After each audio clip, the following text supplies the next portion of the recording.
mempersembahkan serial Sandiwara Radio Saur Sepuh dalam kisah Sepasang Walet Putih.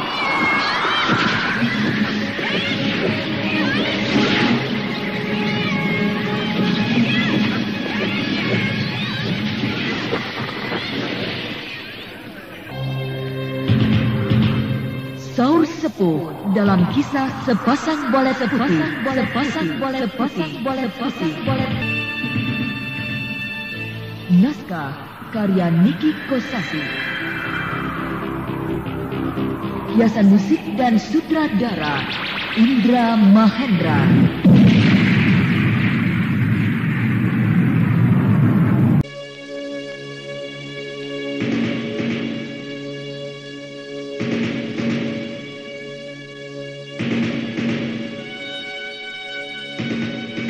Si galak yang sok jagoan itu kena batunya, dihajar oleh Anjani dan Date.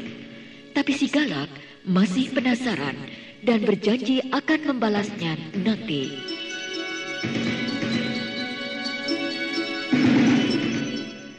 Sementara itu, di padepokan Gunung Wangsit, Dewi Rara Amiyati sedang tekun berlatih dibimbing oleh gurunya, yaitu Paman Soma.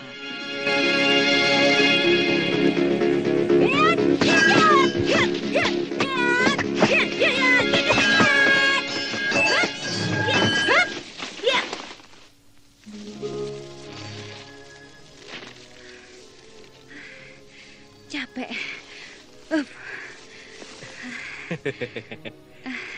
Kaku sekali, Rara. Iya, Paman Soma.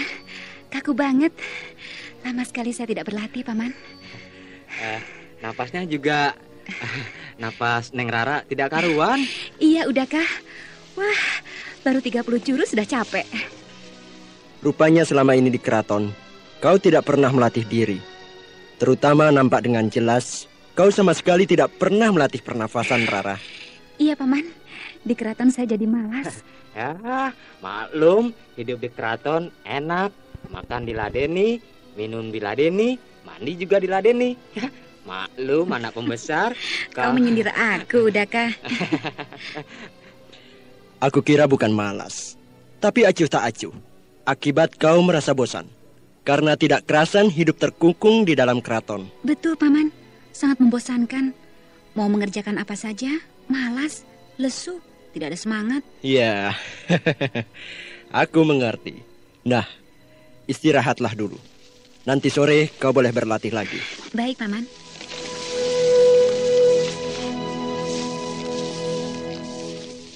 Udahkah? Ya. Aku tidak enak sama guru kita, Paman Soma. 3 tahun aku tidak kesini, bukannya mendapat kemajuan, malah sebaliknya, merosot. Tidak apa, beliau maklum kok. Aku berjanji, aku akan berlatih terus, sampai kembali seperti dulu. Ya, dulu Neng Rara sudah bagus. Baik di dalam jurus tangan kosong maupun pakai pedang, sangat ampuh.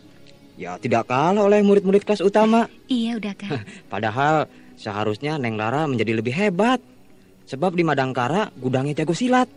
Para tokoh utama keraton Madangkara rata-rata memiliki ilmu yang tinggi. Terutama Den Ayu Garnis. Aku sungkan kepada Kak Garnis.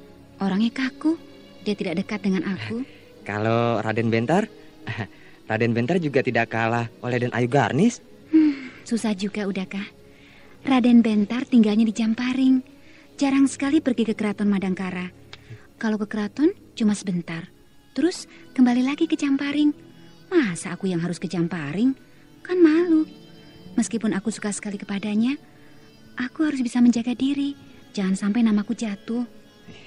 Benar, tidak baik seorang gadis datang ke tempat laki-laki. Itulah, serba salah, udahkah? Pisauku mana? Ini, aku kira jatuh tadi waktu latihan. Wah, pisau Neng Rara sangat bagus.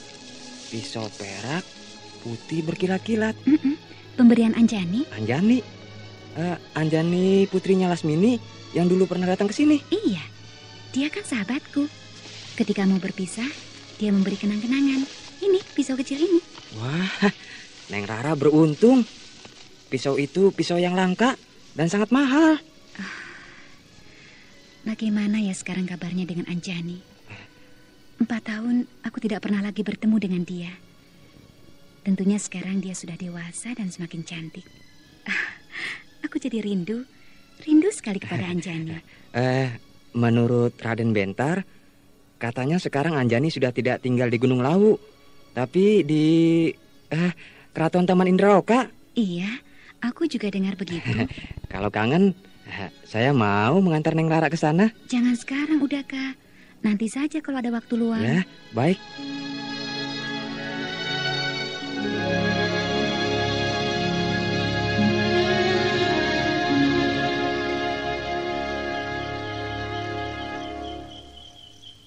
Penginapan ini juga tidak terlalu jelek. Ya, lumayan lah. Tapi sayang, sepi dari pengunjung. Maklumlah, karena keadaannya di desa. Jadi ya seperti ini keadaannya. Ini juga menurutku sudah cukup ramai. Iya. Oh ya, apakah kita besok pagi akan segera meninggalkan desa ini? Iya. Rupanya kau sudah tidak sabar lagi ingin segera bertemu dengan Kakang Sentanu. Tidak begitu, Anjani. Tapi kita sudah 2 malam menginap di sini. Membuang-buang waktu percuma. Tidak juga, Danti. Sebab selama di sini kita juga mendapat pengalaman yang sangat menarik. Cuma bertempur melawan seseorang yang bertapang seram kemarin itu. Ya, tapi di balik itu semua, aku sedang mempelajari sesuatu. Oh ya? Ya, sebab aku siang tadi juga melihat dia masih mondar-mandir di sekitar sini. Iya. Tapi aku tidak melihatnya, Anjani. Mana mungkin kau memperhatikan keadaan sekelilingmu jika kau sendiri sedang memperhatikan yang lain? Kau bisa saja, Anjani. Bukankah kau sedang memperhatikan Sentanu? Entahlah, aku tidak tahu. Ya, sudahlah Danti. Kita tidur saja sekarang. Danti, ada apa? Rupanya kita mendapat tamu yang tak kita undang. Bersiap-siaplah dan jangan berisik. Iya. Aku sudah siap. 1, 2,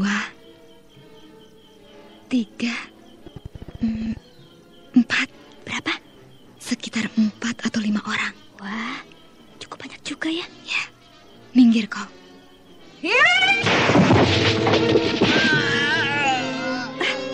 Cepat kita keluar dari sini.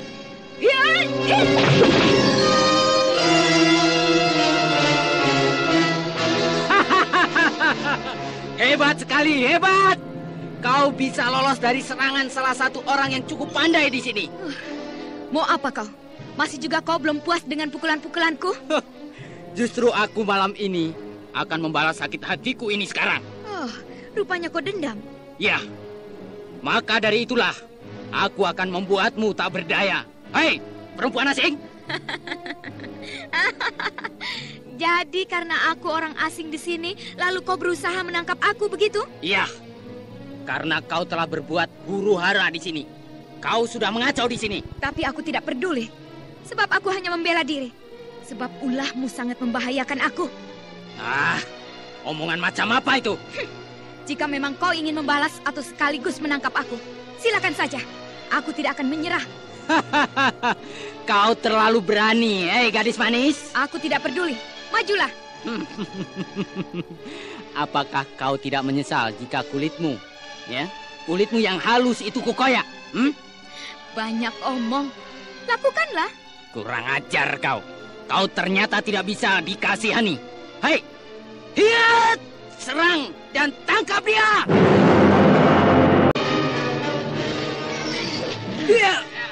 Dari sana sini bermunculan beberapa orang yang bertapang seram dengan senjata yang siap di tangan. Ini bukan main-main lagi. Jika tidak sungguh-sungguh bertahan, maka akan celaka. Biar bagaimanapun juga, orang-orang itu harus kuhancurkan. Ayo, serbu dan tangkap keduanya. Ayo, ayo.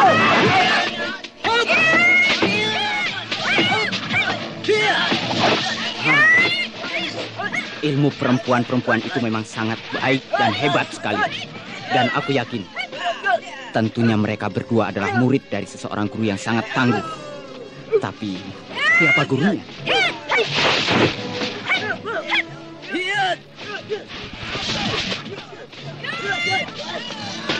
Wah, di bisa habis semua anak buahku. Ya, bisa habis kalau begini caranya. Keparat. Aku harus segera menghentikan perbuatannya. Hentikan!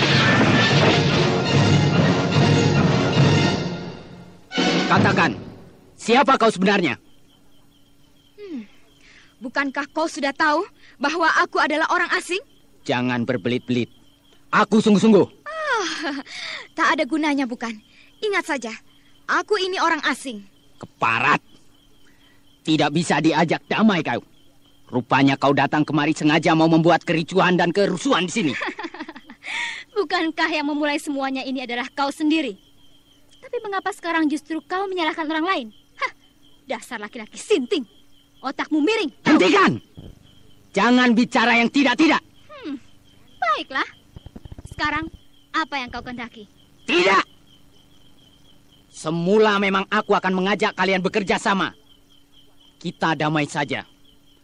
Tapi setelah ku perhatikan tingkah kalian, baru aku tahu bahwa kalian adalah dua orang asing yang tidak kalah jahatnya dengan aku. Maka, aku merubah keputusanku untuk itu. Dan kini, aku justru akan menuntut balas atas kematian beberapa orang anak buahku itu. Boleh. Boleh saja. Nah, majulah kau. Agar aku bisa segera mengirimkan nyawamu ke neraka. Kurang ajar!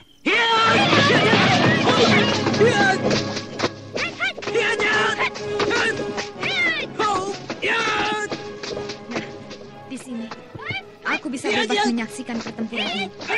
Iya, sebab aku yakin Dante pasti sanggup membereskan laki-laki brengsek itu dengan segera.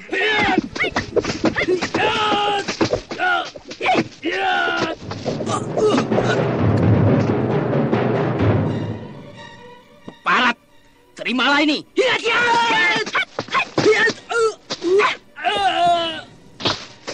Mampus kau tua bangka. Selamat tidur. Bagus, bagus Dante. Kau dapat membereskan dia dengan cepat. Sekarang, Apakah benar ini jalan yang menuju ke Bukit Kapas? Katanya tahu. Aku memang pernah pergi ke Bukit Kapas. Tapi dulu, sudah lama sekali. 3 tahun yang lalu. Ketika aku bentrok dengan salah seorang murid perguruan Bukit Kapas. Ya, coba diingat-ingat lagi saja. Ya. Dulu di sana itu ada pohon randu. Besar sekali. Loh, tapi sekarang kok tidak ada? Mungkin sudah ditebang orang oleh pencari kayu bakar. Wah, kalau salah jalan, kita bisa kesasar. Kalau kita tersesat, aku yang disalahkan oleh kalian. Tersesat juga tidak apa-apa, asalkan dengan Den Ayu. Kamu. Iya, tersesat kemana saja, jauh sampai ke negeri seberang, lebih bagus. Tidak usah kembali lagi. Ngaco. Dan di negeri seberang kita membuat sebuah rumah yang mungil. Saya bekerja di ladang, Den Ayu masak, lalu kita makan di tengah ladang. Alangkah bahagianya. Kau jangan ngelantur, Permadi. Kalau itu, ya itu hanya kalau. Den Ayu, Ada apa, Jalak Harupat?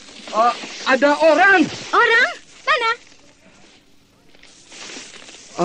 Seorang laki-laki tinggi besar berpakaian hitam-hitam berdiri di sana, terhalang oleh semak belukar. Tapi dia sudah pergi. Hah? Kok Den Permadi tahu kalau orang itu sudah pergi? Iya, karena sudah tidak ada lagi di situ. Kalau masih ada, tentunya kelihatan, bukan? Pandangan matamu sangat jeli, Permadi. Sebelum kami tahu, kau sudah tahu duluan ada orang di balik semak-semak itu. Dan ketika orang itu pergi, kau tahu juga kapan saatnya orang itu pergi. Berarti kau memiliki indera yang keenam yang peka. Lebih dari itu, ketajamanmu telah menunjukkan bahwa kau seorang pendekar yang terlatih baik. Den Ayu Garnis terlalu melebih-lebihkan. Saya sih pakai akal dan pikiran saja. Lain tidak. Sebab kalau orang itu kelihatan berarti dia masih ada di situ, Den Ayu. Kalau tidak kelihatan berarti tidak ada di situ. Nah, sederhana saja, bukan? Ya, betul. Kau benar. Nah, sekarang ada lagi. Jelas ada lagi. Sebab orang itu sekarang berdiri di hadapan kita. Ya, Mau apa orang itu? Berdiri menghalangi jalan. sekarang malah berjalan menghampiri kita. Tenang, Jalak Harupat. Jangan digertak dulu. Kita tunggu. Apa maunya orang itu? Badannya tinggi besar, dadanya berbulu, mukanya sangar. Serem banget. Yang mana? Yang namanya Permadi. Pak, dia menanyakan saya. Jawab. Apa kalian semua tuli? Siapa di antara kalian yang bernama Permadi? Jawab. Ayo, Permadi, jawab. Orang itu mencari kamu. Baik. Saya, Pak. Saya Permadi. Aku pecahkan kepalamu. Sabar. Ini ada apa ini? Kok mau mengamuk? Sabar. Tunggu dulu, Pak. Tunggu. Kau membunuh adikku. Membunuh adikmu? Adikmu itu siapa? Dan kau sendiri siapa? Aku tidak kenal sama kamu. Si Bungkang. Si Bungkang? Aku ingat. Kepala gerombolan perampok yang anak buahnya kau obrak-abrik, Permadi. Oh, yang kemarin sore itu? Aku kakaknya, Bangkotan. Kenapa kau tertawa, Jalak Harupat? Hah? Orang dari mana sih dia itu? Namanya kok aneh. Adiknya namanya Bungkang, kakaknya Bangkotan. Orang dari negeri antah barantah barangkali. Kenapa ngobrol sendiri? Orang ngobrol kok tidak boleh? Hari ini kau harus mati supaya impas. Wah, seperti dagang saja. Impas. Nyawa memangnya bisa diperdagangkan. Berjebah.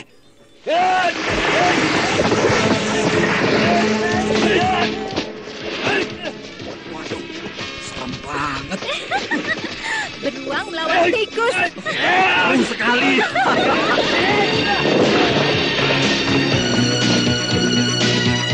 Permadi bergelat-gelit menghindari pukulan kedua tangan Bangkotan yang tinggi besar dan membuat pertarungan itu seperti perkelahian antara seekor tikus melawan beruang.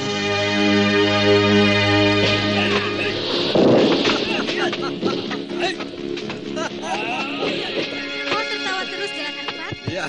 Apakah ada yang lucu? Ya, caranya Permadi bertarung tidak keruan. Berlari ke sana kemari seradak seruduk.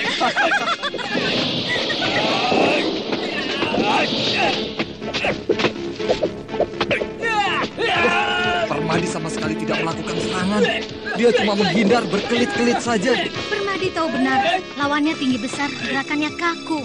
Maka dia cukup berkelit dan menghindar saja, memanfaatkan keadaan lawan yang tinggi. Permadi kadang menerobos melewati selangkangan kedua kaki Bangkotan.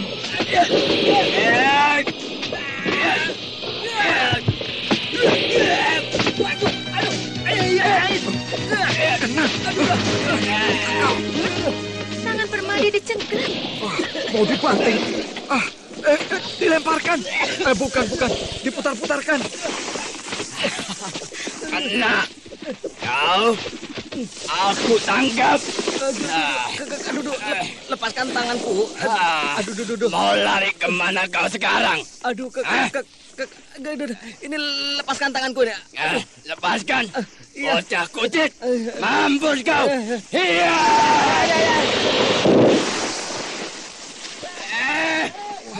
Bahaya. Permadi diayun-ayun lalu diputar-putar. Gila, Bangkotan memutar-mutarkan Permadi seperti memutar-mutar sepotong kayu kecil. Makin lama makin cepat.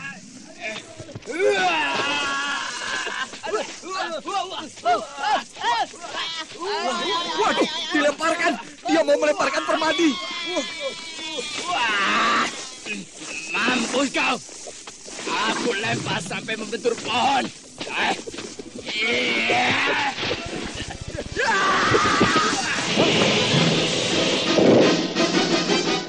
Si Bangkotan ikut terlempar. Luar biasa. Jurus melempar dan dilempar.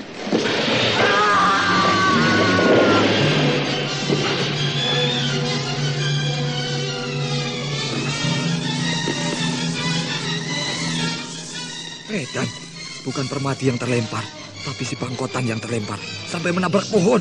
Bukan main. Bangkotan melayang terus meluncur dan menabrak pohon besar sampai tumbang. Jadinya kok si Bangkotan yang nabrak pohon? Badannya sampai remuk begitu. Loh, kok Den Ayu bertepuk tangan? Hebat. Kau mempergunakan jurus dilempar dan melempar dengan sempurna. Sudahlah, jangan berpura-pura. Sebenarnya kau yang dilempar. Tapi ketika kau terlempar, kau membetot tangan si Bangkot dengan meminjam tenaga lawan. Maka tenagamu menjadi berlipat ganda dan tak ayah lagi. Si Bangkotanlah yang terlempar. Nah, itulah gerak kelima dari jurus dilempar dan melempar. Itu sih karena si Bangkotan yang tidak hati-hati Den Ayu. Melempar, malah terlempar. Jangan suka merendahkan diri. Saya malu Den Ayu. Saya hanya bisa sedikit saja kok. Saya merasa rendah diri di hadapan Den Ayu, seorang pendekar wanita yang terkenal. Oh, aku belum seterkenal Mantili si pedang setan. Den Ayu dan Mantili tidak sama. Masing-masing punya kelebihan dan kekurangan. Ya, tapi aku harus bisa seperti Mantili, sebagai singa betina dari Madangkara. Menjadi kebanggaan rakyat Madangkara, sebagai benteng pertahanan kerajaan Madangkara yang paling dahsyat. Saya kira Den Ayu akan bisa menjadi seperti Mantili, asalkan tidak kenal lelah di dalam memperdalam ilmu. Ya, mudah-mudahan saja. Den Ayu! Ya, ada apa Jalak Harupat?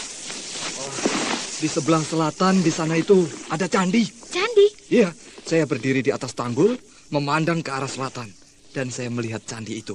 Bagus, berarti kita tidak salah jalan. Oh, betul, jalan inilah yang menuju ke Padepokan Bukit Kapas. Tidak jadi... Mudah-mudahan saja tidak ada yang memburu kita. Aku sudah letih bertempur. Kau ini ada-ada saja, Anjani. Sungguh, sebenarnya aku tidak ingin bertempur. Tapi kalau sekarang ada musuh yang datang, tentu saja malah kau yang lebih dulu menyerang. Betul kan? Kita kan perlu membela diri. Sebab jika tidak, tentunya kita akan mati konyol. Iya.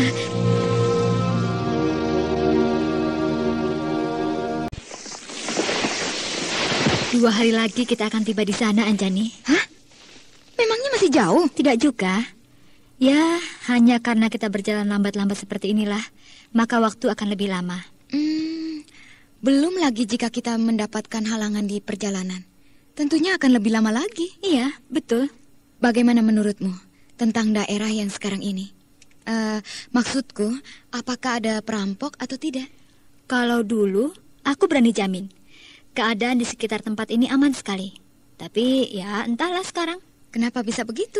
Iya, sebab ketika dulu Padepokan Bukit Putih masih dipimpin oleh Ayah Sentanu, Padepokan itu sangat disegani. Tidak berani ada seorang pendekar yang sengaja datang untuk mencari atau menimbulkan keributan. Jadi ya, di wilayah ini masih masuk wilayah Padepokan. Semuanya aman. Begitu ya? Kalau sekarang, aku sama sekali tidak mengerti perkembangannya. Tapi menurutku, ya tidak jauh berbeda dengan dulu. Mudah-mudahan saja aman. Hah? Ada apa itu? Aku yakin ada orang yang bermaksud tidak baik terhadapku dan Dante. Anjani, rupanya ada orang lain yang mengikuti kita. Iya, kita harus waspada. Tapi tidak tampak seorang pun dari sebelah sana. Mungkin binatang biasa, Anjani. Tidak mungkin. Aku yakin suara tadi adalah suara yang ditimbulkan oleh seseorang. Tapi tidak seorang pun berada di sana. Tenang, Dante. Aku sudah pasti bahwa kita sedang diikuti oleh seseorang. Tapi entah siapa dia dan ada maksud apa dia mengikuti kita. Akan kutangkap dia. Oh, Itu dia.